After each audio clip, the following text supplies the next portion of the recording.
So welcome. Again, for the transcripts, please identify yourself and then make your presentation, please. Thank you very much for having us here this afternoon. Good afternoon. Bonjour, Mr. Chairman and Commissioners. I'm Cathy Wing, the Co-Executive Director of Mediasmarts. Abil Media. We're a Canadian not-for-profit centre for digital and media literacy. And you may remember us as Media Awareness Network, which was our name for the past 16 years until we rebranded in May. And when we presented our name to the full commission in February, they were very helpful in helping us choose a French name, and I hope they like it. Thank you for your help.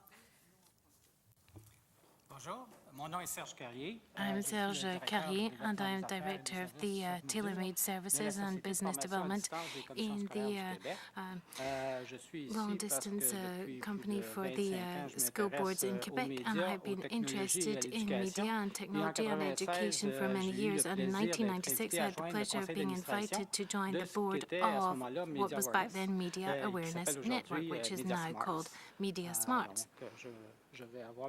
And so I will have the pleasure of participating in this meeting. Thank you.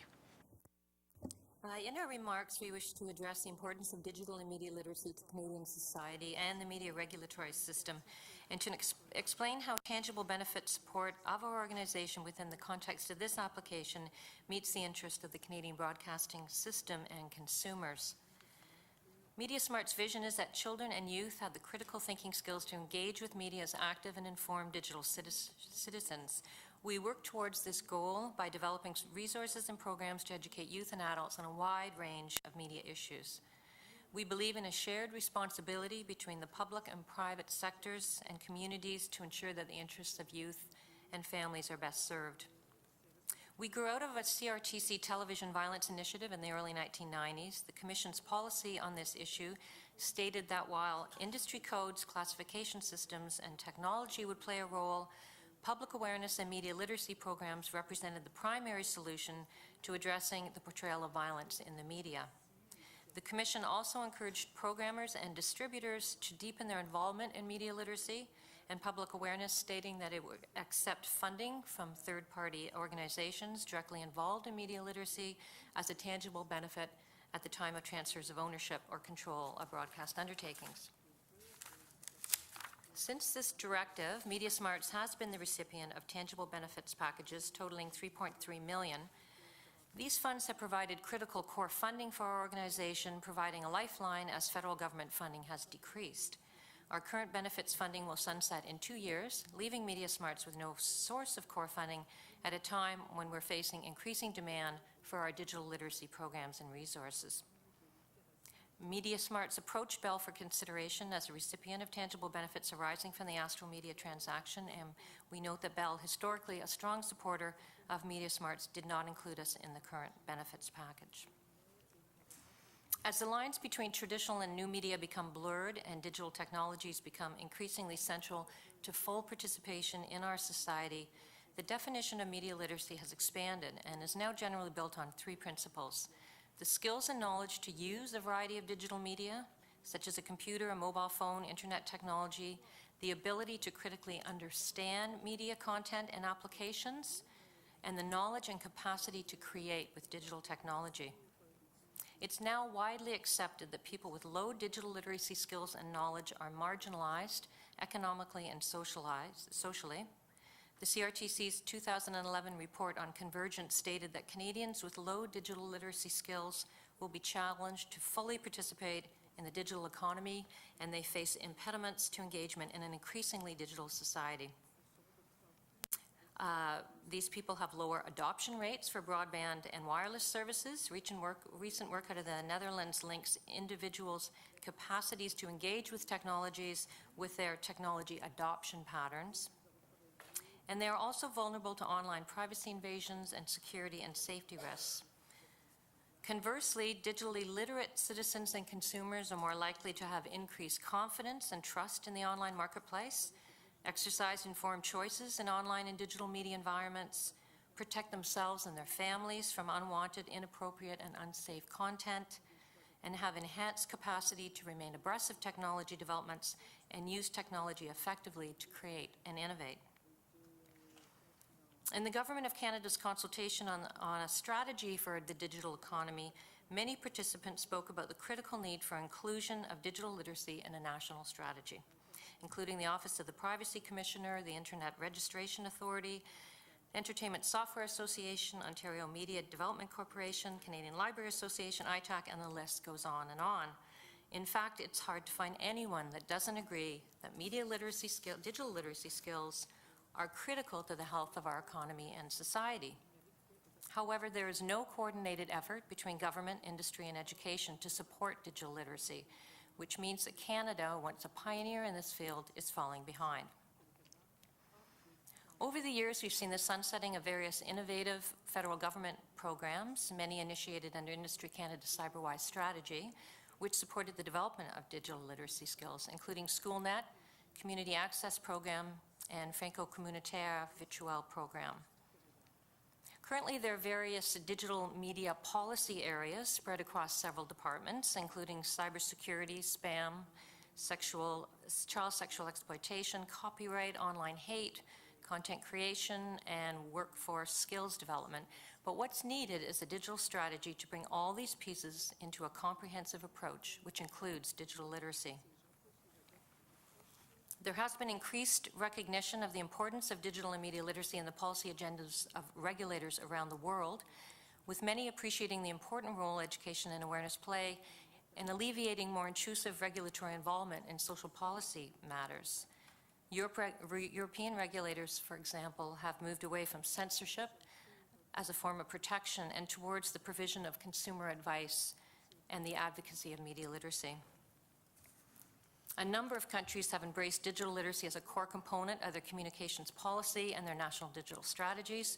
For example, the UK's digital strategy, Digital Britain, clearly articulates the policy responsibilities of the regulator Ofcom, and one of Ofcom's key roles is to improve media and digital literacy across the UK. The Australian government's digital plan, Future Directions, identifies the need for a digitally empowered, confident, and literate community, and recognizes the regulator's leadership role in supporting digital literacy through research, public education, and building cooperation between stakeholders. In the U.S., the FCC's Connecting America plan focuses on supporting broadband connectivity and digital literacy initiatives to maximize the economic and social gains of broadband adoption. With media content quickly migrating to platforms outside of traditional regulatory frameworks, digital and media literacy skills are more critical than ever before. Canadian parents and consumers need support in adapting to the rapid changes in digital technologies and in understanding the issues arising from new digital media platforms and services. As noted in a recent CRTC commissioned report on over-the-top OTT services, because Canadian content standards for ethics, sexual stereotyping, violence, and equitable portrayal don't apply to these services, parents by necessity now play an important role as content filters for their children. The report goes on to recommend using Mediasmarts to provide information about OTT services for parents. The CRTC has a long history of promoting digital and media literacy, as it did in its Television Violence Directive and again in 1999 with its exemption order on new media broadcasting undertakings.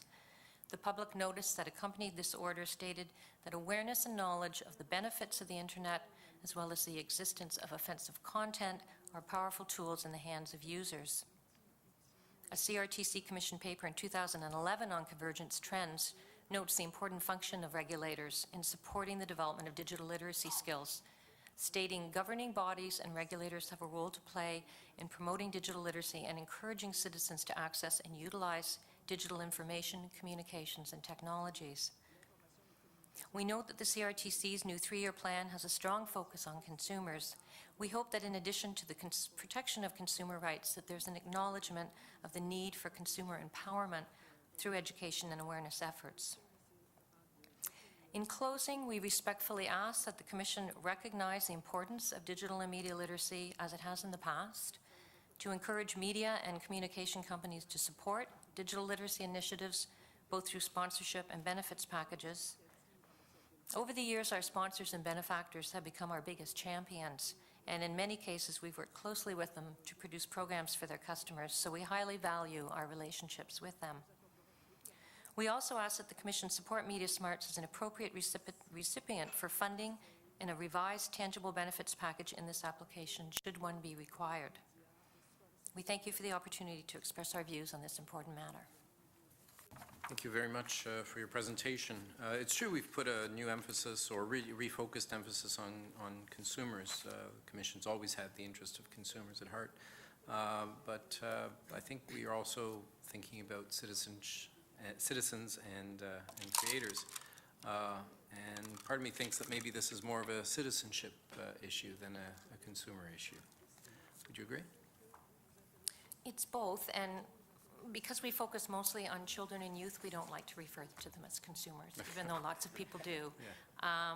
We think of them as citizens, and we want them to grow up to be highly engaged citizens in this new digital environment. Mm-hmm. We know from our own research that they actually aren't, and actually the whole notion of a digital native, you know, the evidence is showing us that actually youth are not using media in a highly engaged way, in a creative or innovative way, or in an informed and safe way. So I think that this is a role that we all, this is an area that we all have a role to play in supporting that kind of education.